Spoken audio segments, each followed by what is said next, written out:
आम आदमी पार्टी को दीजिए या बीजेपी को दीजिए, कांग्रेस को, मुद्दा क्या रहेगा, मैं ये जानना चाहता हूँ। पार्टी की बात मैं नहीं कर रहा। ये जिन्होंने शिक्षा के लिए काम किया, बेरोजगारी को सोचा इन्होंने, और आगे महंगाई को भी कम करेंगे, और यहाँ पर जितने अस्पताल उनकी अच्छी व्यवस्था कर रखी है उन्होंने, और अच्छी व्यवस्था और अधिक होगी, इसको देखते हुए हम उनको उसी पार्टी को देंगे। बेरोजगारी, ये दोनों मुद्दा 14 में थे, 14 के बाद भी होता, 14 के पहले भी। आपके लिए कितना मुद्दा ये मैं जानना था इस बीच 5 साल? देखो मुद्दा तो ये आज भी है, पहले भी था, मैं बता तो रहा हूँ, परंतु इस पर कोई चुनाव ही नहीं हो रहा। पीछे के जो 10 साल मनमोहन सिंह के, उसकी तुलना कर लो। हर महीने आदमी 2-3 हजार रुपए बचा लेता था मेहनत करके, लेकिन आज जितना मेहनत करो 2-4 हजार रुपए घटा हुआ है। जिंदगी बस गाड़ी रेल, आदमी जी रहा है, चल रहा है, कर्जे में जिंदगी जी रहा है। दोस्तों हम इस वक्त चांदनी चौक में है, दिल्ली के दिल में है। ये चांदनी चौक का बाजार है। कुछ हमारे साथ लोग हैं यहाँ मौजूद है, उनसे बात करेंगे।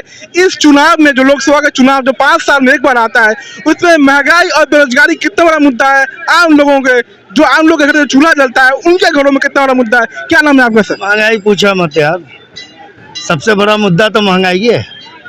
इससे बात नहीं क्यों नहीं होती? कौन करेगा बात? जनता क्यों नहीं बात करती इसमें? जनता बात कर रही है, दिखाओगे तब तो।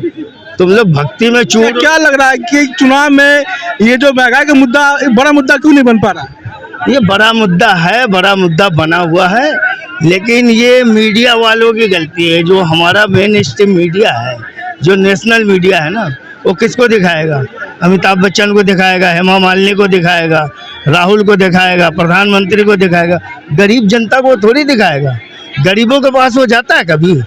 ये बताइए। आपको क्या लगता है इस 5 साल में आपके घर में या आपके पड़ोसियों के यहाँ कितने रोजगार पैदा हुए? 5 साल नहीं, इस 10 साल में जो है ना, उन लोगों से पूछो उनकी स्थिति की 10 साल में उन्होंने खाया क्या, कमाया क्या, बचाया क्या। और पीछे के जो 10 साल मनमोहन सिंह के, उसकी तुलना कर लो। हर महीने आदमी 2-3 हजार रुपए बचा लेता था मेहनत करके, लेकिन आज जितना मेहनत करो 2-4 हजार रुपए घटा हुआ है। जिंदगी बस गाड़ी रेल, आदमी जी रहा है, चल रहा है, कर्जे में जिंदगी जी रही है। कर्जे में उधार क्या करो? तो जरा अमृत काल चल रहा है इस देश में भाई। तो यही तो अमृत काल है, यही अमृत काल है जिसे विष पी करके जनता जो है जी रही है, कह रही है अमृत काल है। नहीं, आप गलत बोल रहे हो। अमृत काल का जो बात करी, सरकार योजनाएं चला रही है, ठीक है, लोगों को मुफ्त अनाज बांटा जा रहा है, ठीक है, और इतनी सारी योजनाएं चल रही है। ये बताओ, इतना बढ़िया भारत है, सरकार कह रही है, हमारे प्रधानमंत्री कह रहे हैं कि भारत ने बहुत तरक्की कर ली, भारत 4th-5वीं अर्थव्यवस्था बन गया। अरे 4th और 5वीं अर्थव्यवस्था बन गया तो राशन बांटने की क्या जरूरत है भाई? मुफ्त में लोगों को स्वावलंबी बनाओ ना, आत्मनिर्भर बनाओ ना, कि वो कमा के खा सके। उन्हें राशन क्यों दोगे, आवास क्यों दोगे, शौचालय क्यों दोगे? कहते हैं गरीबों का हक है, कहते हैं गरीबों का हक है, इस पे गरीबों का हक है रोजगार, गरीबों का हक है अच्छी आमदनी, गरीबों का हक है अच्छी स्वास्थ्य, अच्छे शिक्षा। गरीबों का हक ये मुफ्तखोरी नहीं है कि मुफ्त में आप 5 किलो राशन दे दो, 1200 का सिलेंडर लाओ, उस पे पकाओ और खाओ। तो एक मुद्दा आपने देखा कि गरीबी में जो मुद्दा है राशन का, वो भी एक मुद्दा बना हुआ है। क्या नाम है सर आपका? प्रवीण गौतम। तो महंगाई और बेरोजगारी पिछले 5 साल में आपके लिए कितना बड़ा मुद्दा है? देखियो, महंगाई और बेरोजगारी, ये दोनों मुद्दा 14 में थे, 14 के बाद भी होता, 14 के पहले भी। आपके लिए कितना बड़ा मुद्दा ये मैं जानना था इस बीच 5 साल? देखो मुद्दा तो ये आज भी है, पहले भी था, मैं बता तो रहा हूँ, परंतु इस पे कोई चुनाव ही नहीं हो रहा। महंगाई पे कोई चुनाव नहीं हो रहा। कांग्रेस और प्रदेश राष्ट्रीय अध्यक्ष सुकेतु है कि मोदी तीसरी बार आएगा तो सनातन खत्म हो जाओ, सनातन मजबूत हो जाओ। तो क्या कह रहा है? सनातन खत्म करे, वो चाह तो आ जाओ तो कांग्रेस, यही तो का कोई इंडिकेटर दे रहा हूँ। क्यों लग रहा है कि ऐसा सनातन 2014 के बाद खत्म हो जाएगा? 2014 के पहले सनातन नहीं था ऐसा? 14 के पहले सनातनी की जी कंडीशन थी, कोर्ट में जाके सरकार कहती सनातनी के खिलाफ कि राम का अस्तित्व नहीं है, राम का नहीं, दंगा होते। हिंदू मुसलमान दंगा 14 के बाद रुके ही, 14 के बाद बताओ एक भी दंगा हुआ हो? यार यहाँ मुजफ्फरनगर, सहारनपुर बड़ा दंगा किया था। हमेशा मुद्दे को हिंदू बना मुसलमान की खाई में क्यों पाटा जा रहा है? सरकार हम किस लिए चुनते हैं? सरकार बनाती है, सरकार राष्ट्रीय सरकार क्यों नहीं? सरकार जो भी चुनती है, अगर सनातन खत्म करेगी, राष्ट्रीय अध्यक्ष कांग्रेस का करेगा, वो यूं कहेगा कि भारत के जनता की पैसे को टैक्स में लेके और हम बांटेंगे लोगों में, उन लोगों ने बांटेंगे तो 12 बालक पैदा करेगा और 2 बालक नहीं है। मेरा मुद्दा यह है कि देखिए मैं जो यहाँ आया हूँ, ठीक है, मैं कोई दंगा फसाद वाली खबरें करने नहीं आया हूँ। मेरा सवाल यह है कि पिछले 5 साल में, ठीक है, महंगाई और बेरोजगारी कितना बड़ा मुद्दा है आपके लिए? महंगाई जो पहले कभी नहीं थी, इतनी महंगाई है, बेरोजगारी यहाँ तक पहुँच गई है, संविधान खतरे में है। इसके बाद हमारे देश के लोगों को समझ में नहीं आ रहा। साल में आपके घर का जो बजट है वो कैसा रहा? बहुत मुश्किल से गुजारा, परेशानी है कि नौकरी है ही नहीं, करेगा क्या बंदा? जो नौकरी अच्छी कर रहा था वो कंपनियां बंद हो गई। आप तो वोट करने जाएंगी, आप तो वोट करने जाएंगी, है ना, तो क्या किन मुद्दों को देखकर आप वोट करेंगी? नहीं, मैं तो ये देखूंगी, मैं तो आम आदमी पार्टी तरह दूंगी, जिनकी आम आदमी पार्टी को दीजिए या बीजेपी को दीजिए, कांग्रेस को, मुद्दा क्या रहा ये मैं ये जानना चाहता हूँ। पार्टी की बात मैं नहीं कर रहा। ये जिन्होंने शिक्षा के लिए काम किया, बेरोजगारी को सोचा इन्होंने, और आगे महंगाई को भी कम करेंगे, और यहाँ पर जितने अस्पताल उनकी अच्छी व्यवस्था कर रखी है इन्होंने, और अच्छी व्यवस्था और अधिक होगी, इसको देखते हुए हम उनको उसी पार्टी को देंगे। एक युवा और है हमारे साथ, हम जब युवाओं की बात करते हैं, युवाओं से बात करना जरूरी बन जाता है। सर, पिछले 10 से 5 साल में लोकसभा चुनाव लौट कर फिर से आ गया है। पिछले 5 साल में बेरोजगारी और महंगाई एक युवा होते आपके लिए कितना बड़ा मुद्दा है? ये महंगाई देखो है, मुद्दा का ये मुझे बताइए, मुद्दा है या नहीं? मुद्दा नहीं, मुद्दा नहीं आपके लिए? बेरोजगारी कितना मुद्दा है कि नहीं आपके? बेरोजगारी भी नहीं है, वो भी नहीं है। क्यों एक युवा के लिए रोजगार, शिक्षा, स्वास्थ्य मुद्दा नहीं? काम करें ना तो काम को अपना हो जाएगा। ये भैया क्या देखो, भैया भाई कह दिए, आप बोलिए ना। नहीं की बात।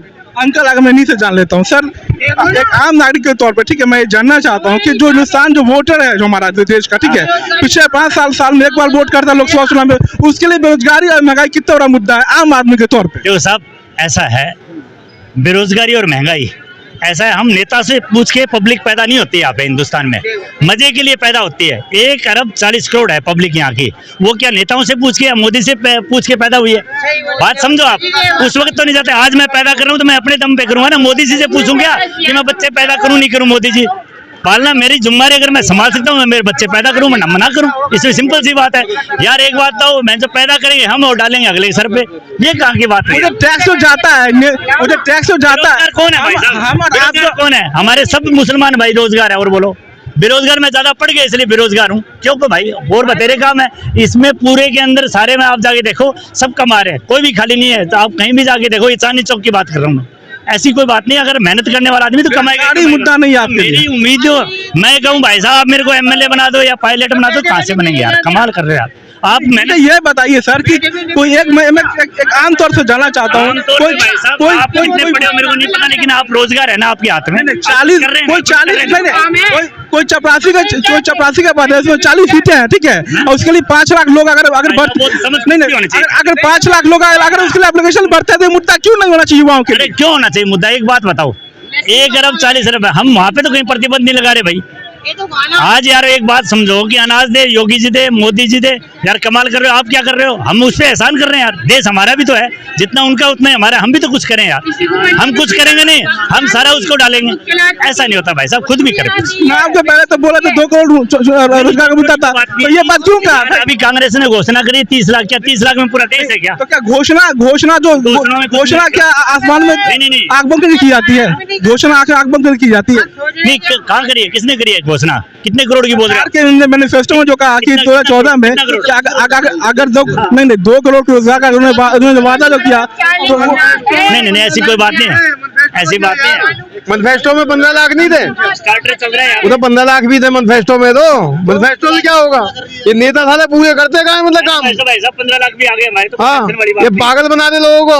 कोई टेंशन वाली बात नहीं। हाँ, क्या पागल बना भैया? ना कांग्रेस सही ना बीजेपी सही, समझे? कमा के खाना है आदमी को, कमा के खाएगा, बात खत्म है। आप कोई ऑब्लिगेशन और कोई सरकार नहीं है जो तुम्हें बहनों घर में बैठ के देगी, मतलब सबको कमाना पड़ेगा। मैं बताता हूँ 15 लाख किसको नहीं आए। देखो, जो एक के साथ एक पौवा फ्री ले रहा है ना, पहले तो मोदी जी, ये जो 26 चोर मिले हुए हैं ना, ये यही कहेंगे 15 लाख तो पहले मोदी जी ने कहा था कि इतना भ्रष्टाचार है इस देश में, इतना स्विस बैंकों में पैसा पड़ा है कि मैं अगर ये वापसी आ जाए तो हर किसी के अकाउंट में 15-15 लाख आ सकते हैं। ठीक है, 15 लाख दूंगा नहीं। अगर एक बात बताओ, ऐसा कोई प्रधानमंत्री बोलेगा 15 लाख दे देंगे, काम करेंगे? आप काला धन की बात कर रहे हैं, ठीक है, तो सरकार ने कहा था 100 दिन के भीतर काला धन लाऊंगा, वो वादा कहाँ गया? मैं बताता हूँ, आंकड़ा है ना आपके पास? आंकड़ा है। 100 दिन में स्विस बैंक से काला धन आने वाला, तो वो कहाँ गया? जब नोटबंदी हुई ना, सुनो मैं बताता हूँ आपको स्विस बैंक की कहानी। जब नोटबंदी हुई ना, नोटबंदी, हमारे कांग्रेस के ऐसे ऐसे नेता भी थे जिनके पाकिस्तान में पैसे पड़े हुए थे। समझते हो उसका मतलब? आपके पास कहाँ से आई है ये जानकारी? कहाँ से आई? जानकारी जहाँ से इनको आई 15 लाख की, सुनो, जहाँ से इनको 15 लाख की आई, सुनो कि नोटबंदी, एक बात बताओ, जो स्विस बैंक के उसमें हमारे पहले रिजर्व, मैं बताता हूँ आपको काला धन कैसे आता है। जो हमारे पहले रिजर्व थे ना, जब कांग्रेस गई ना, तो जब कांग्रेस गई तो $96 बिलियन छोड़ के गई थी, जिसमें से $9 बिलियन IMF के थे।